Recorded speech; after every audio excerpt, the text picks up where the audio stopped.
கடந்த 5 ஆண்டுகளில் பொதுத்துறை வங்கிகளின் 5.82 லட்சம் கோடி ரூபாய் வாராக்கடன் வங்கியின் கடன் கணக்கு பதிவுகளிலிருந்து நீக்கப்பட்டுள்ளதாக மத்திய அரசு தெரிவித்துள்ளது.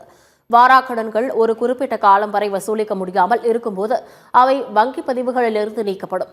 நிதி நிர்வாக வசதிக்காக இந்த நீக்க நடவடிக்கை மேற்கொள்ளப்பட்டாலும் அந்த கடனை வசூலிக்க வங்கிகள் தொடர்ந்து முயற்சி மேற்கொள்ளும். இது தொடர்பான கேள்விக்கு மாநிலங்களவையில் நிதித்துறை இணையமைச்சர் பங்கஜ் சௌத்ரி எழுத்துப்பூர்வமாக பதிலளித்தார். 2024-25 நிதியாண்டில் பொதுத்துறை வங்கிகளின் 91,260 கோடி வாராக்கடன்கள் வங்கி பதிவுகளிலிருந்து நீக்கப்பட்டன. முந்தைய ஆண்டில் அது 1,15,000 கோடியாக இருந்தது. 2020-21 நிதியாண்டில் மிக அதிகபட்சமாக 1,33,000 கோடி ரூபாய் வாராக்கடன் வங்கி பதிவுகளிலிருந்து நீக்கப்பட்டது. ஒட்டுமொத்தமாக கடந்த 5 ஆண்டுகளில் 5,82,000 கோடி ரூபாய் வாராக்கடன் நீக்கப்பட்டதாக மத்திய அரசு தெரிவித்துள்ளது.